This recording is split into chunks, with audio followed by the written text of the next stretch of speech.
أعوذ بالله من الشيطان الرجيم. بسم الله الرحمن الرحيم. الحمد لله الذي أنزل على عبده الكتاب ولم يجعل له عوجا قيما لينذر بأسا شديدا من لدنه ويبشر المؤمنين الذين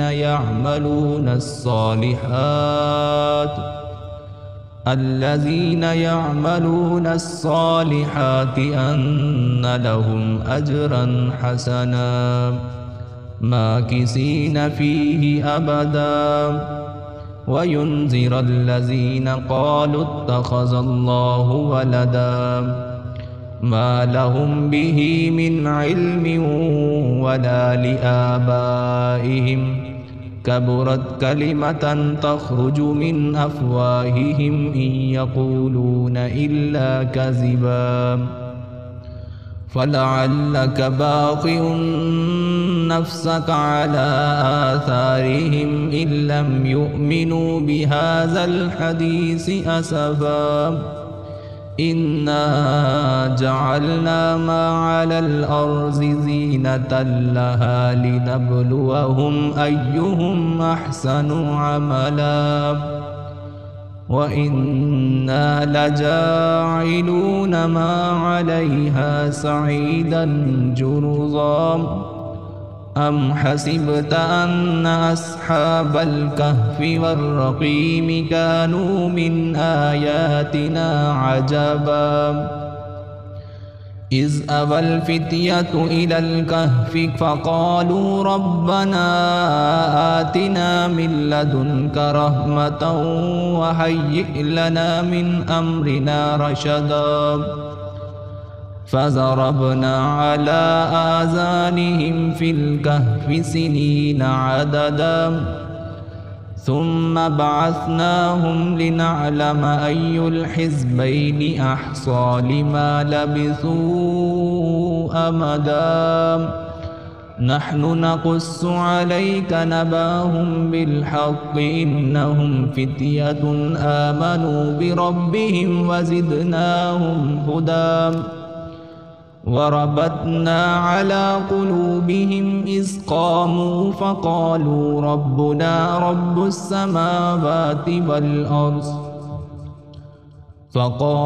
ربنا رب السماوات والأرض لن ندعو من دونه إلها لقد قلنا إذا شططا هؤلاء قوم اتخذوا من دونه آلهة لولا يأتون عليهم بسلطان بين فمن أظلم ممن افترى على الله كذبا وإذ اعتزلتموهم وما يعبدون إلا الله فاووا إلى الكهف ينشر لكم ربكم من رحمته ويهيئ لكم من أمركم مرفقا وترى الشمس إذا طلعت تزاور عن كهفهم ذات اليمين وإذا غربت تقرضهم ذات الشمال وهم في فجوة منه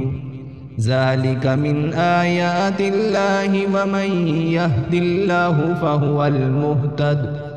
ومن يضلل فلن تجد له وليا مرشدا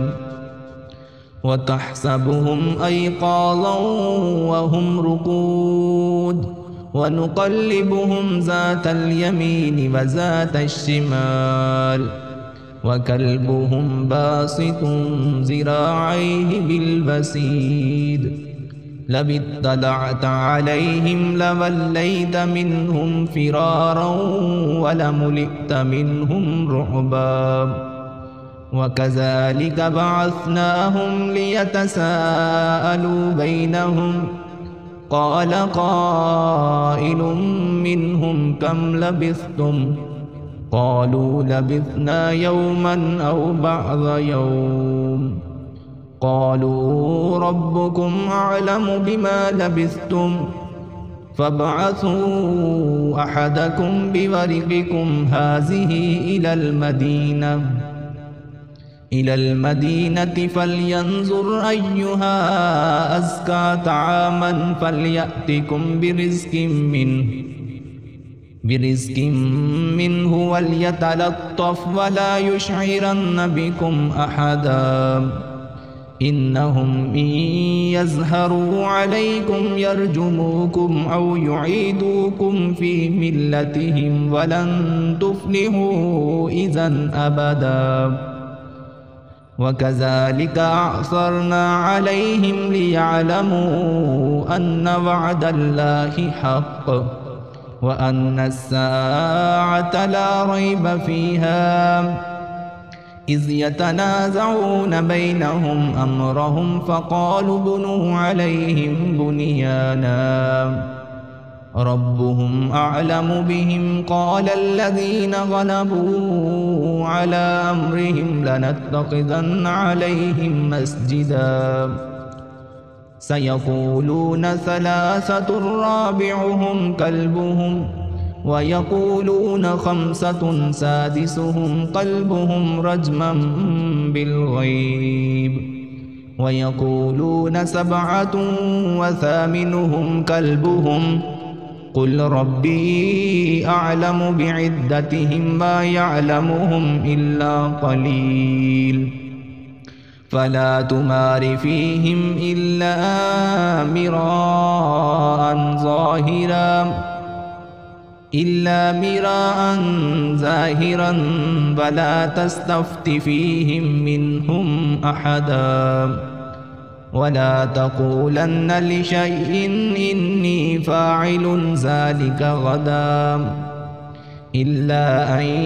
يشاء الله واذكر ربك إذا نسيت وقل عسى أن يهديني ربي لأقرب من هذا رشدا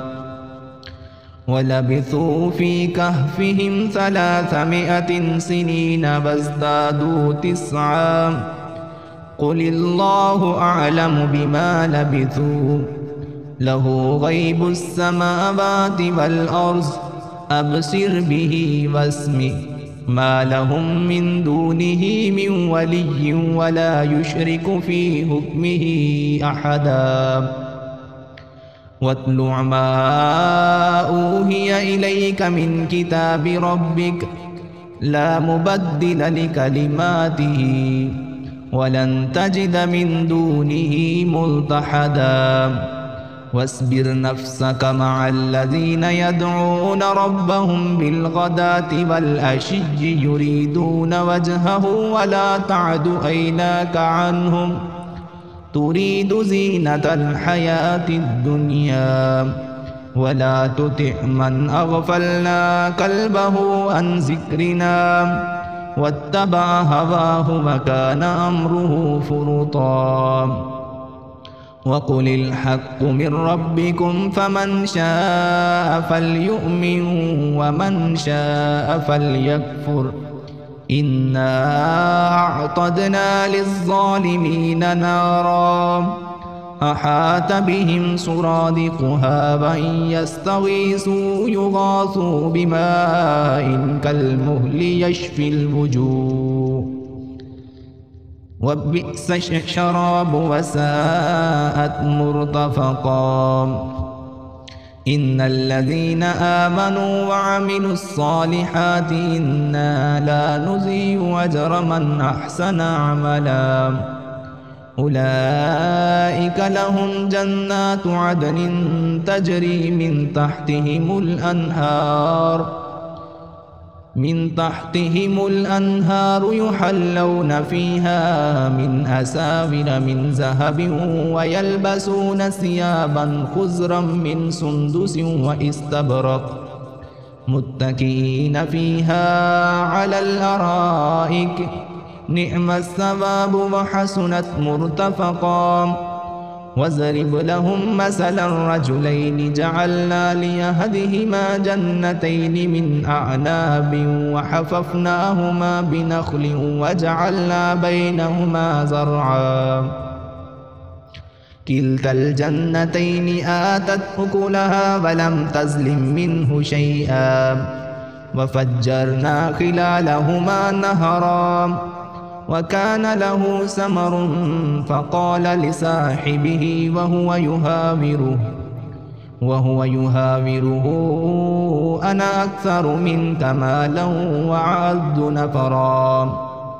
ودخل جنته وهو ظالم لنفسه قال ما أظن أن تبيد هذه أبدا وما أظن الساعة قائمة ولئن رددت إلى ربي لأجدن خيرا منها منقلبا قال له صاحبه وهو يحاوره أكفرت بالذي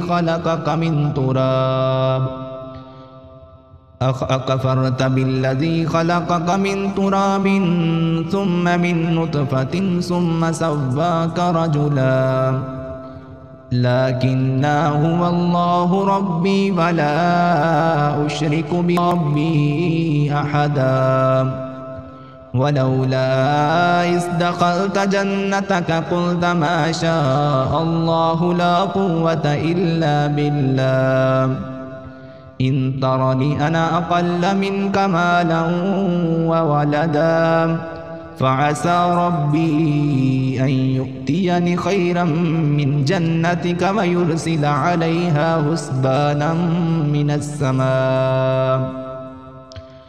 ويرسل عليها حسبانا من السماء فتصبح سعيدا زلقا أو يصبح ماؤها غورا فلن تستطيع له طلبا وأحيط بثمره فأصبح يقلب كفيه على ما أنفق فيها وهي خاوية على أروشها ويقول يا ليتني لم أشرك بربي أحدا ولم تكن له فئة ينصرونه من دون الله وما كان منتصرا هنالك الولاية لله الحق هو خير ثوابا وخير عقبا واضرب لهم مثل الحياة الدنيا كماء أنزلناه من السماء فاختلط به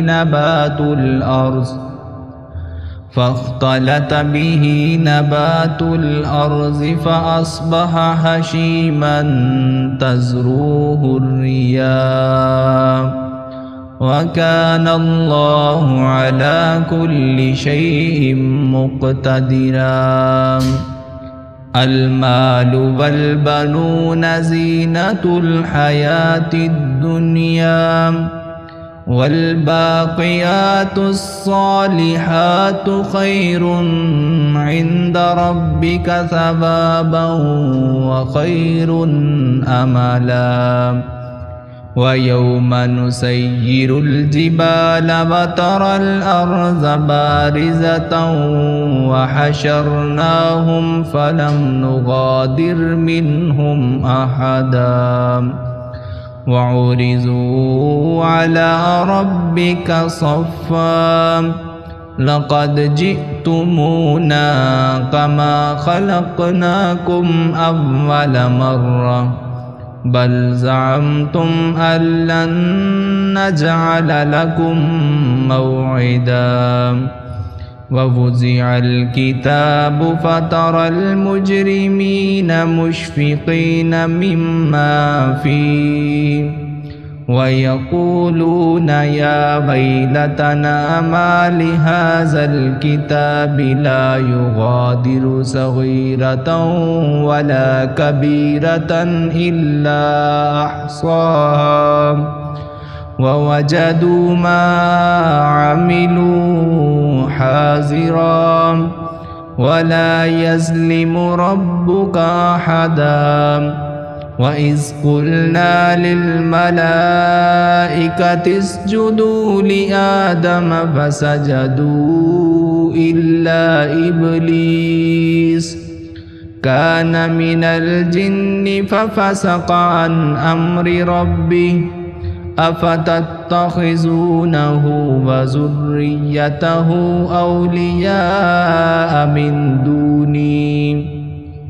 أولياء من دوني وهم لكم عدو بئس للظالمين بدلا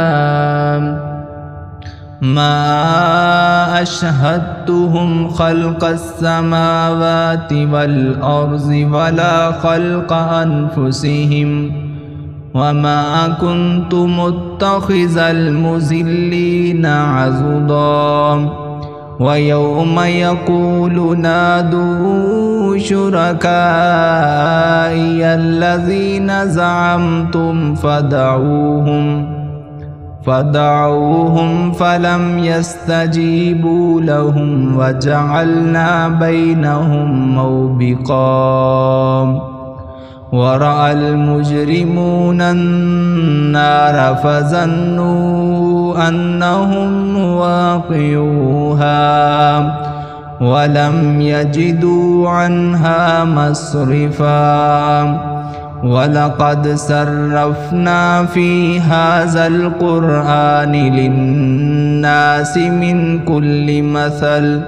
وكان الإنسان أكثر شيء جدلا وما منع الناس أن يؤمنوا إذ جاءهم الهدى ويستغفروا ربهم إلا أن تأتيهم سنة الأولين أو يأتيهم العذاب قبلا وما نرسل المرسلين إلا مبشرين ومنذرين ويجادل الذين كفروا بالباطل ليدحضوا به الحق واتخذوا آياتي وما أنذروا هزوا ومن أظلم ممن ذكر بآيات ربه فأعرض عنها ونسي ما قدمت يداه إنا جعلنا على قلوبهم أكنة أن يفقهوه وفي آذانهم وقرا وإن تدعهم إلى الهدى فلن يهتدوا إذا أبدا وربك الغفور ذو الرحمة لو يؤاخذهم بما كسبوا لعجل لهم العذاب بل لهم موعد لن يجدوا من دونه موئلا وتلك القرى أهلكناهم لما ظلموا وجعلنا لمهلكهم موعدا وإذ قال موسى لفتاه لا أبرح حتى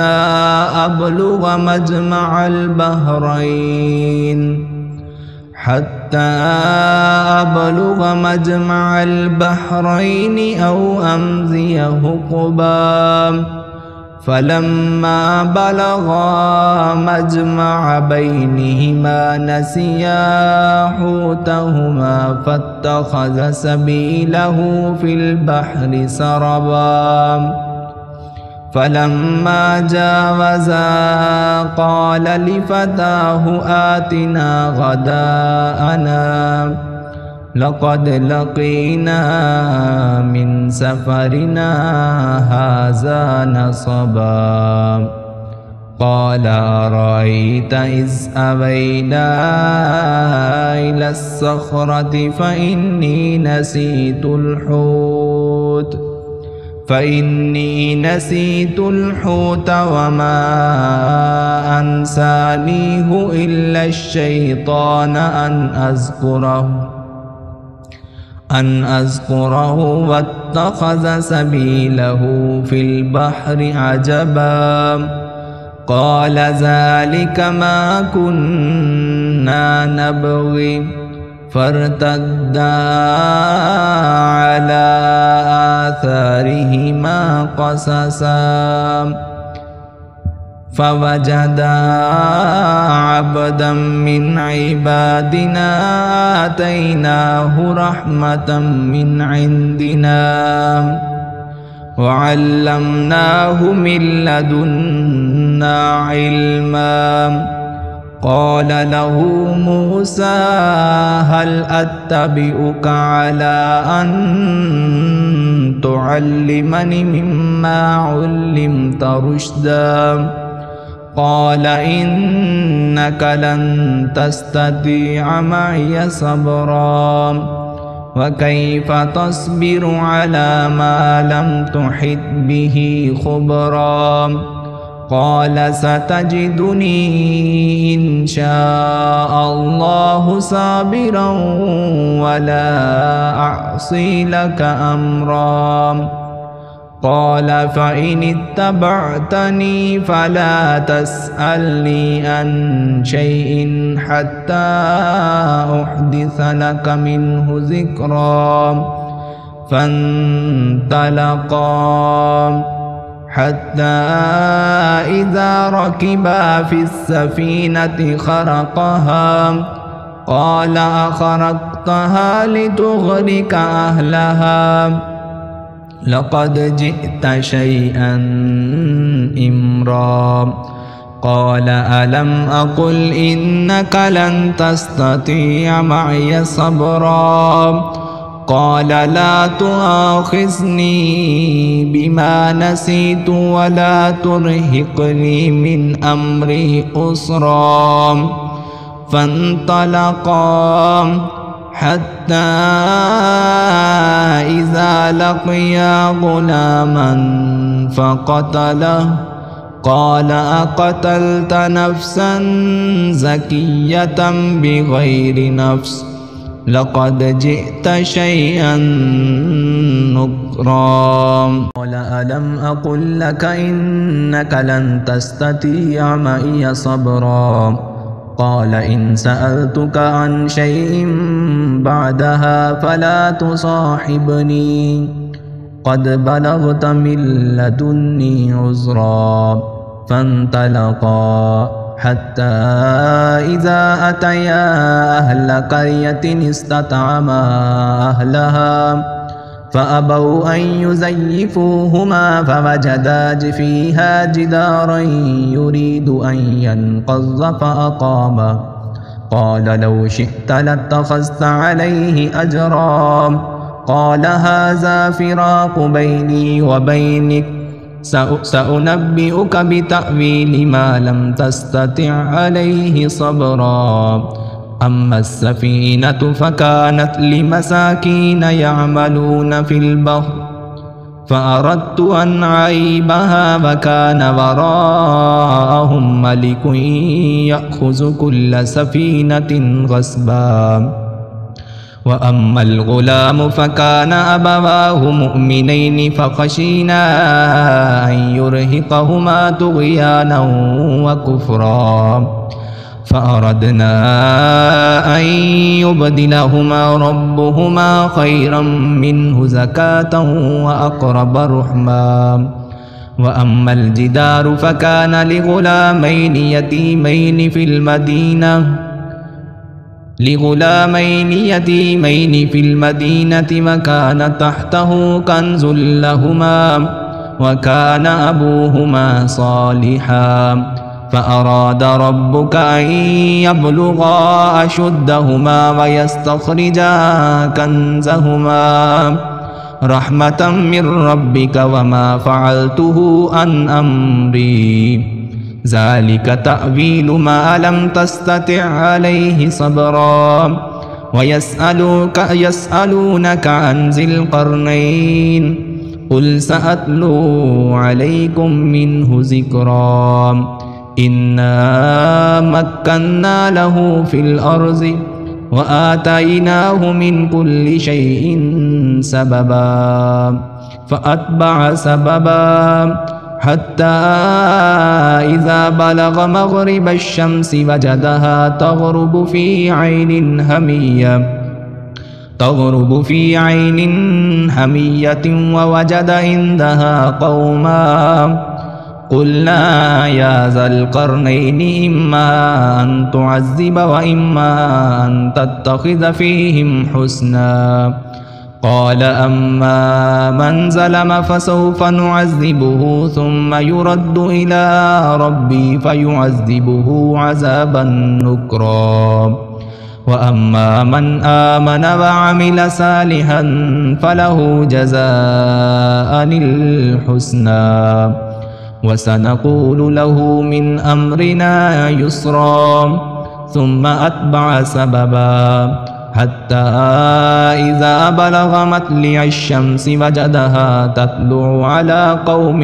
لم نجعل لهم من دونها سترا كذلك وقد أحطنا بما لديه خبرا ثم أتبع سببا حتى إذا بلغ بين السدين وجد من دونهما قوما لا يكادون يفقهون قولا قالوا يا ذا القرنين إن يأجوج ومأجوج مفسدون في الأرض فهل نجعل لك خرجا على أن تجعل بيننا وبينهم صدا قال ما مكني فيه ربي خير فعينوني بقوة أجعل بينكم وبينهم ردما آتوني زبر الحديد حتى إذا ساوى بين السدفين قال انفخوا حتى إذا جعله نارا قال آتوني يفرغ عليه قطرا فما استطاعوا أن يزهروه وما استطاعوا له نقبا قال هذا رحمة من ربي فإذا جاء وعد ربي جعله دكاء وكان وعد ربي حقا وتركنا بعضهم يومئذ يموج في بعض ونفخ في الصور فجمعناهم جمعا وعرضنا جهنم يومئذ للكافرين عرضا الذين كانت أعينهم في غطاء عن ذكري وكانوا لا يستطيعون سمعا أفحسب الذين كفروا أن يتخذوا عبادي من دوني أولياء إنا أعتدنا جهنم للكافرين نزلا قل هل ننبئكم بالأخسرين أعمالا الذين زل سعيهم في الحياة الدنيا وهم يحسبون أنهم يحسنون صنعا أولئك الذين كفروا بآيات ربهم ولقائه فحبطت أعمالهم فلا نقيم لهم يوم القيامة وزنا